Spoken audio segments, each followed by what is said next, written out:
Okay, in this video, we're going to see what happens when you do not commit to defense. A lot of players, as long as they have the ball or have possession of the ball, they're okay. High energy. Defense, the energy level goes down. That cannot happen. Rule of thumb, if you're going to rest, rest on offense. If you're going to rest, go take a break. Coach, get me out of the game. But on defense, you cost your team points, and that increases the deficit. Basketball is a running sport. You have to hustle. You have to sprint. You have to run the floor. If you do not want to, if you want to play a game, a sports game with no running, try golf. But here, Tennessee is in the orange. They're on offense. The ball is here. Have to know where the ball is. We're going to look at offense first, then we're going to look at defense. So here, ideally, you always want the ball in the center of the floor or in close proximity of the center of the floor. This is seems to be a fast break right here. The advantage of a fast break is to get the ball down to the other end of the floor, score before the defense has a chance to set up. If the defense sets up, then you have to go into an offensive set. But if you can score without having to use an offensive set, that is good. So the defense needs to get back and set a wall up here. But once again, we'll look at them in just a second. So we want the ball in the center of the floor. We need someone on this outside lane, or in this outside lane. We need someone in this outside lane here. This big right here. So this guy's over here in this outside lane. It looks like this guy. Now this will be a lateral pass here. So he actually needs to be a step or two up on this side of the half court line. He needs to be a step or two up and a step or two over. But once again, it's not going to be like textbook each and every time. He is an option on this side of the floor. This guy is an option on this side of the floor. Here we have, look at this big guy right here. My goodness, running rim to rim. This is his lane. The center is his lane.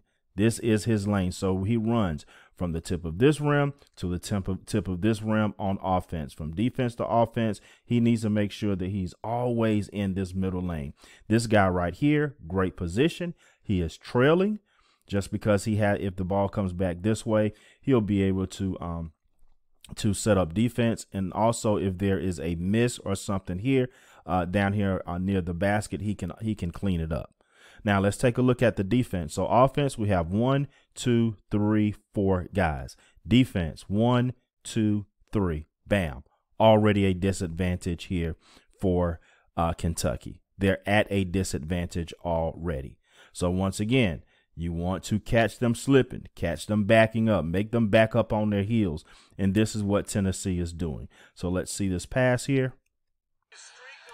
Boom, pass here to the outside lane. Now, read and react. Okay, so this guy right here is obviously committing to the ball.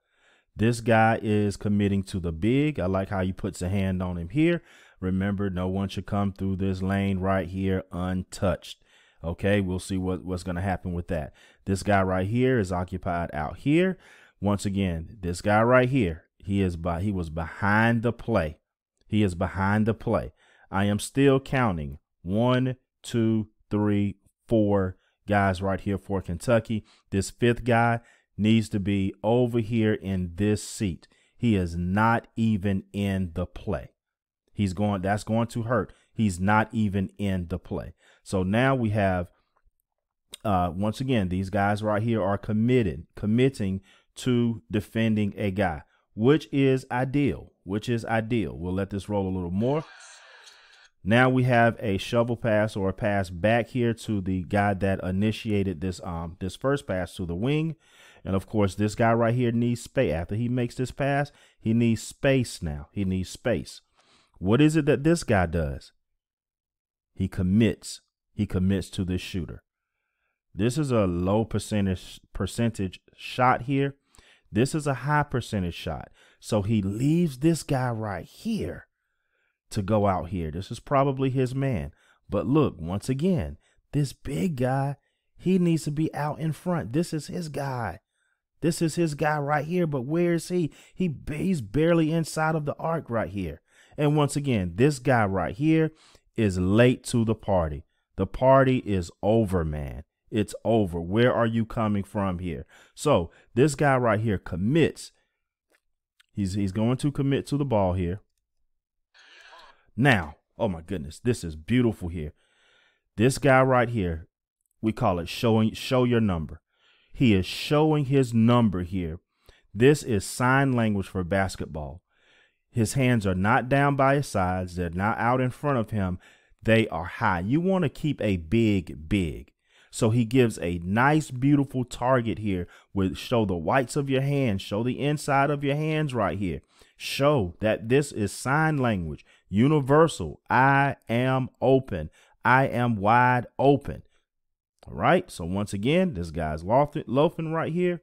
This guy right here should ideally be in help defense.